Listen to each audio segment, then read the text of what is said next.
Hello YouTube viewers, welcome to my channel Science to Technology. In today's show, Camera Tuesday, we're gonna talk about a calm lens, Sony's 100 to 400 f5.6 to 8 lens. So let's dive deep into it. So let that be very clear. Every company, and I'm talking their first party lens offering, they generally have categories into it. For example, Canon will have normal lenses and red ring lenses. Nikon will have normal lenses and Nikon gold ring lenses. Sony has the same thing. They have normal lenses and G master lenses. Every company generally creates a category like this where they're like, okay, this is low cost, get your feet wet, and these are primary puppies, which you don't ask about the price. So this is not primary puppy. This is a budget lens, again according to Sony, not to you or me.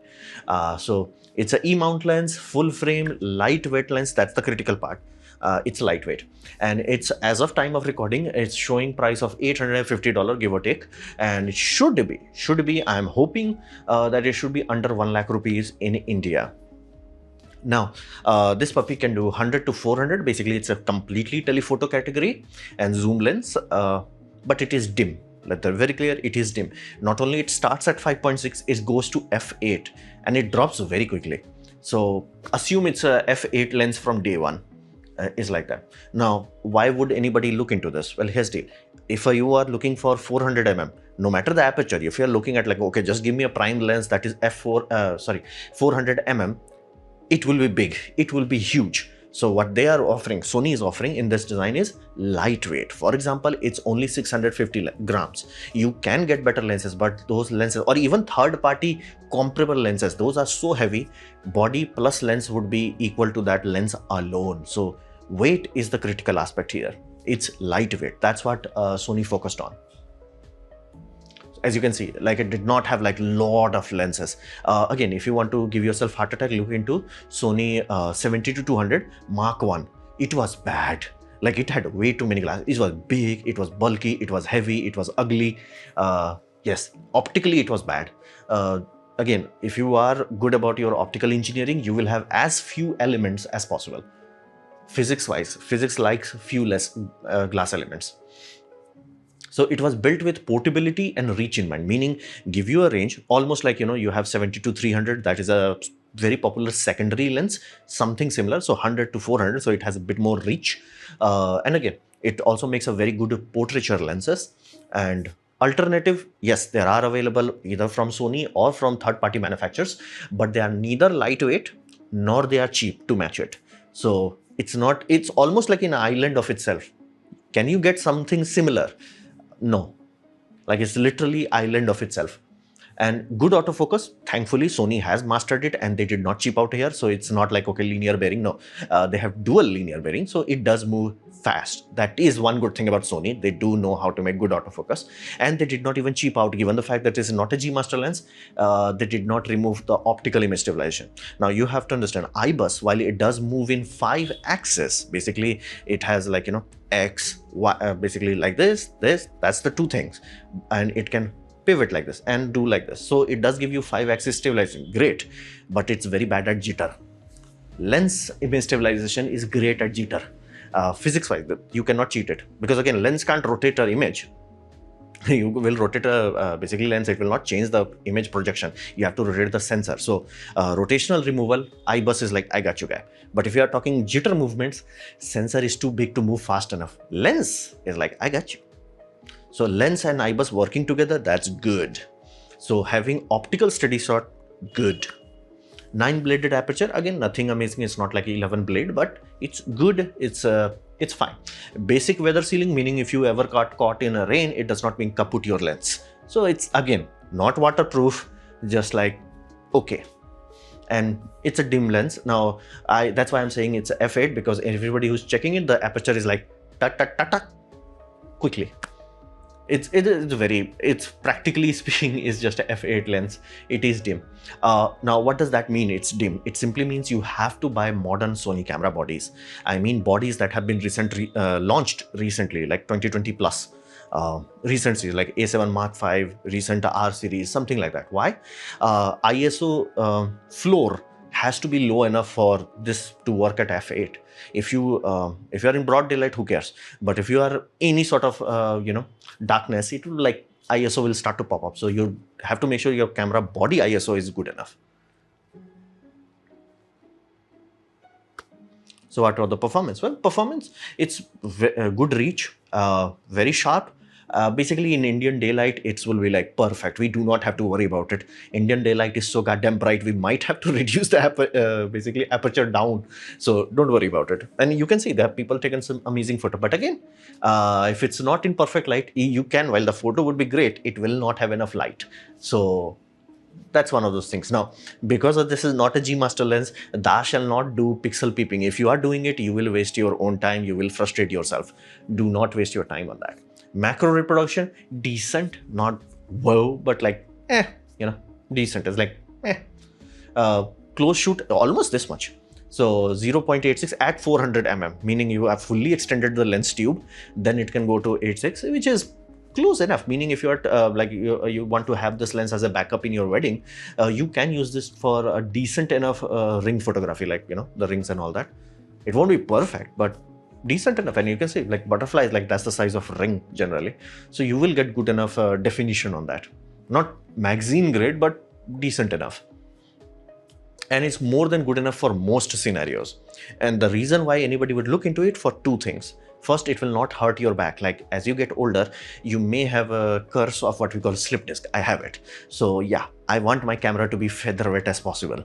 Or you may be just old, like you may be like 70, 79, you're like, I want to do photography, but I'm not gonna like, you don't want to do that. So lightweight is good for your back, even if you have deep pockets. And if you don't have deep pockets, this is also, comparatively speaking, decent enough for your pocket also.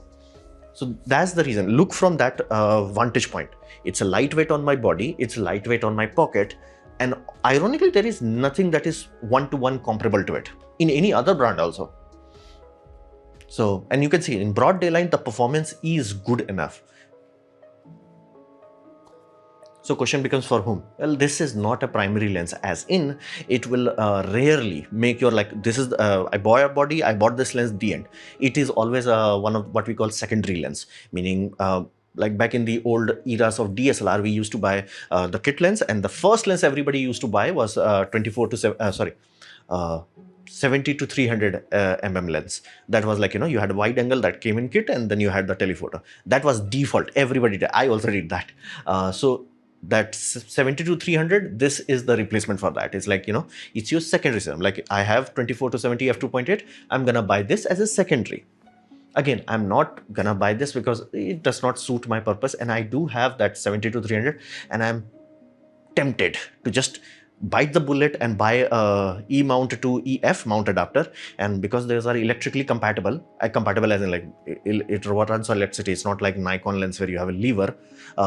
It should work, and people do have good reputation on that. Like it is working, so I'm tempted. Like, but again, it's gonna cost me 10,000 to 30,000, somewhere in between, to buy that. I do not know whether I should risk it or not.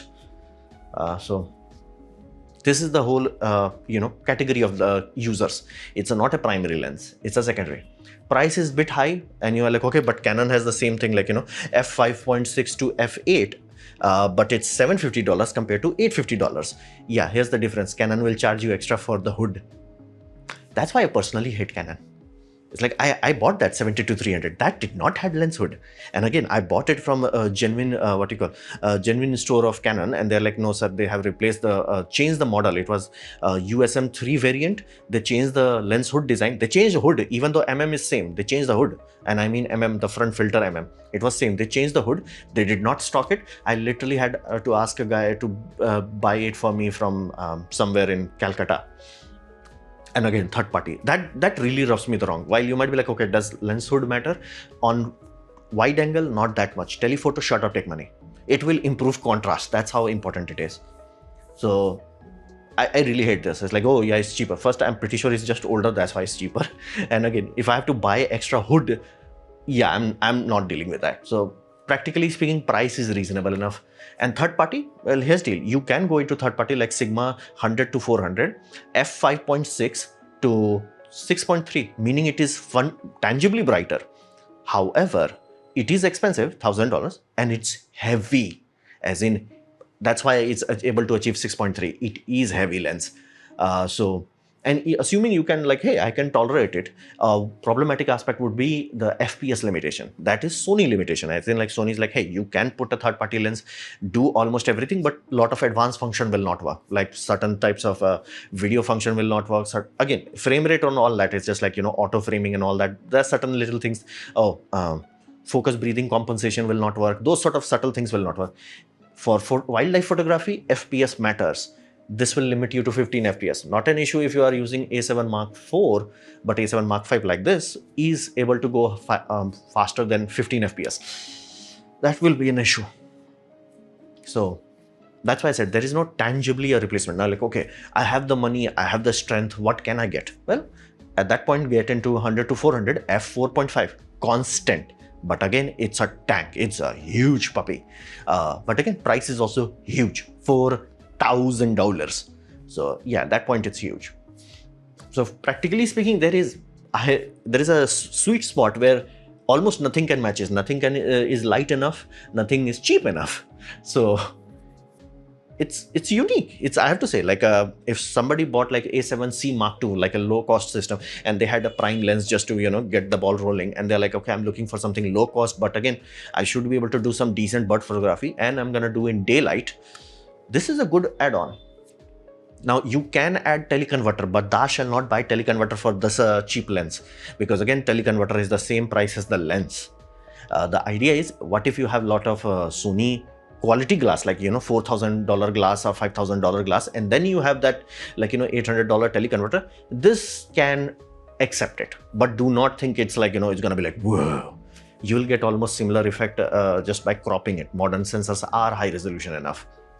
So it's a unique add-on. Again, do not think of this as a primary lens. It will not be great for that. It is good as a secondary lens.